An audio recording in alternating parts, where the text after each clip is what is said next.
갈라디아서. 사도 바울이 선교 여행 중에 방문했던 갈라디아 지방의 교회들을 대상으로 보낸 서신입니다. 관련된 이야기는 사도행전에 잘 나와 있죠. 바울은 이 중요한 서신을 깊은 아픔과 절망 속에서 썼는데요. 그 배경은 이렇습니다.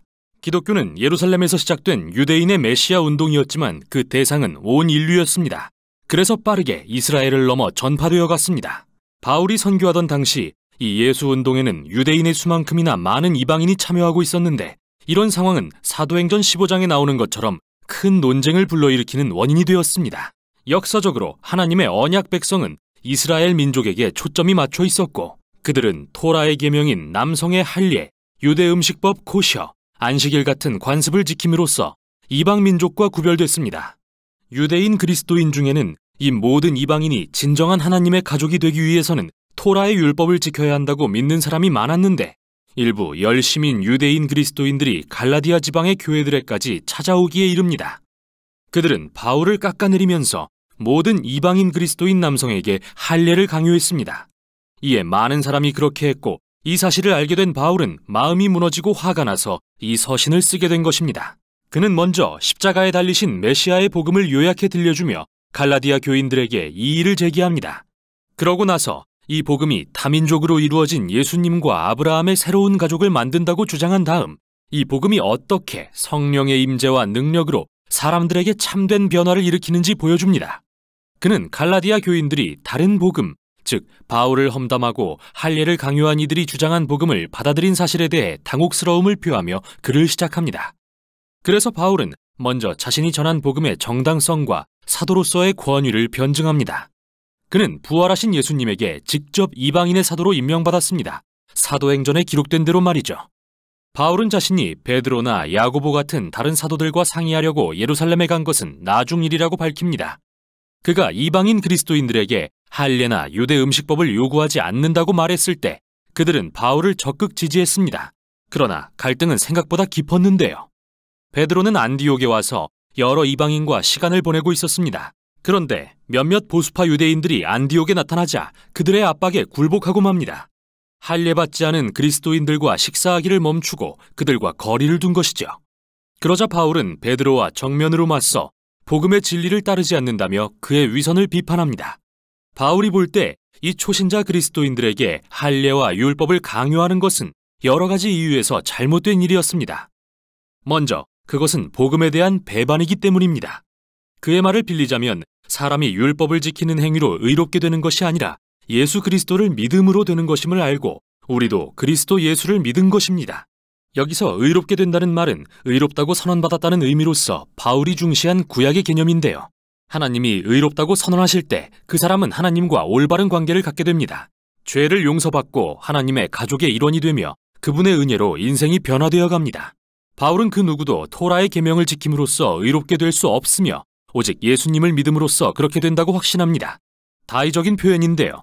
이는 우리를 대신해 사시고 죽으신 예수님의 신실하심을 가리키는 것일 수도 있고 예수님에 대한 우리의 믿음과 헌신을 가리키는 것일 수 있지만 어느 쪽이든 요점은 분명합니다. 사람은 자신의 행위가 아니라 오직 하나님이 그를 위해 예수님을 통해서 하신 일을 믿음으로 의롭게 된다는 것입니다. 바울이 주장하는 복음의 핵심은 예수 그리스도를 믿는 사람에게는 그분께 일어난 일이 자신에게도 사실이 되는 것입니다. 그분의 삶과 죽음과 부활이 자신의 것이 됩니다. 바울의 말을 빌리면 나는 그리스도와 함께 십자가에 못 박혔습니다. 이제는 내가 사는 것이 아니라 그리스도께서 내 안에서 살고 계십니다. 내가 지금 육체 안에 사는 것은 나를 사랑하셔서 나를 위해 자기 몸을 버리신 하나님의 아들을 믿는 믿음으로 사는 것입니다. 따라서 누구라도 자신이 하나님과 올바른 관계에 있거나 예수님의 언약 백성이라고 말할 수 있는 이유는 율법을 지켜서가 아니라 오직 예수님께서 그 사람을 위해 스스로는 절대 할 수 없는 일을 하셨기 때문입니다.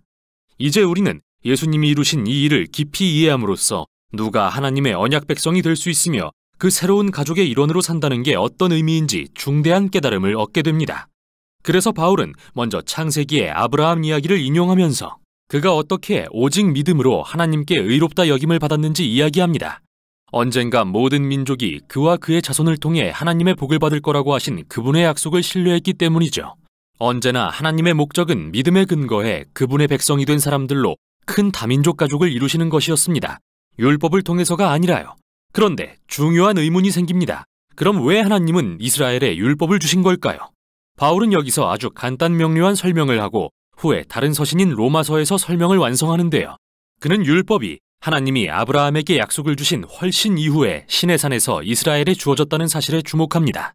그리고 토라를 주의 깊게 읽어보면 알겠지만 하나님의 의도는 언제나 율법을 일시적인 방편으로 사용하시는 것이었습니다.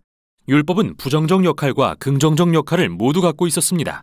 부정적으로는 마치 이스라엘의 죄를 살피는 돋보기 같아서 이스라엘이 끊임없이 하나님의 법을 거역함으로써 묵인했던 죄악된 인간의 실태를 폭로했습니다. 따라서 율법은 선한 것이지만 결국 이스라엘과 온 인류에 유죄를 선고할 수밖에 없었습니다. 바울의 말을 빌리자면 율법은 모든 사람을 죄 아래에 가두었죠. 하지만 긍정적인 역할도 했는데요. 율법은 약속하신 아브라함의 자손인 메시아가 오실 때까지 이스라엘이 바른 길을 가게 하는 엄격한 선생과 같았습니다. 그러나 메시아가 오신 뒤에는 그분이 이스라엘을 대신해 율법의 목적을 성취하셨습니다. 예수님은 진정으로 하나님과 이웃을 사랑하신 신실한 이스라엘 사람이셨습니다.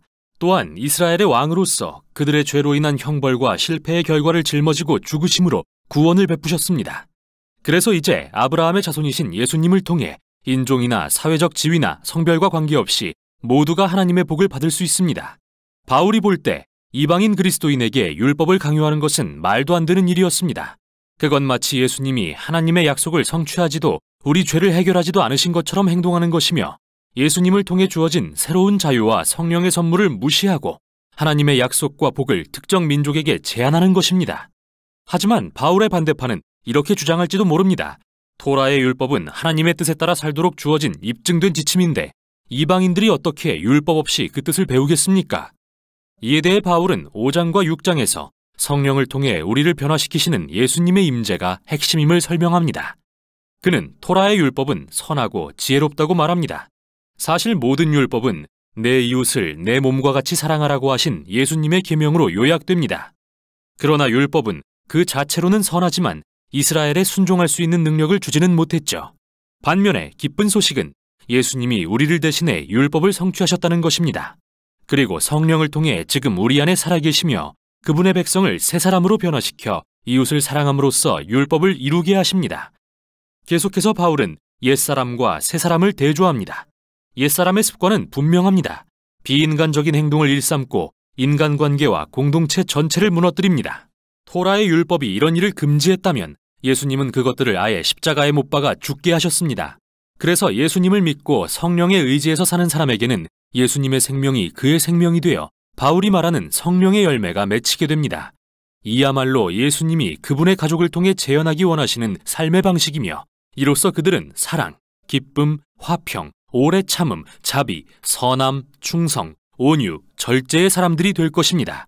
하지만 이 열매는 저절로 맺히는 게 아니라 실제 과일처럼 가꿔야 하는 것으로서 바울은 우리가 성령으로 산다면 성령의 인도하심을 따라야 한다고 말합니다. 의도적이어야 하는 것이죠. 우리는 옛 습관을 잘라내고 새로운 습관을 가꾸는 법을 배워야 합니다. 그럴 때 성령의 인도하심을 받는 자신을 발견하고 예수님이 우리의 생각과 마음을 바꾸어 하나님과 이웃을 사랑하는 사람으로 변화시키시는 것을 체험할 것입니다. 또한 이로써 예수님의 백성은 바울이 말하는 그리스도의 법을 성취하게 됩니다. 마지막으로 바울은 그리스도인에게 율법과 할례를 강요하는 것은 핵심을 놓치는 위태로운 모험이라며 결론을 맺습니다. 정말 중요한 것은 하나님의 새로운 창조로서 이들은 다민족으로 이루어진 메시아의 새로운 가족, 예수님을 믿는 믿음으로 가득하며 성령의 능력으로 하나님과 이웃을 사랑하는 법을 배우는 사람들입니다. 이게 바로 갈라디아서가 전하는 내용입니다.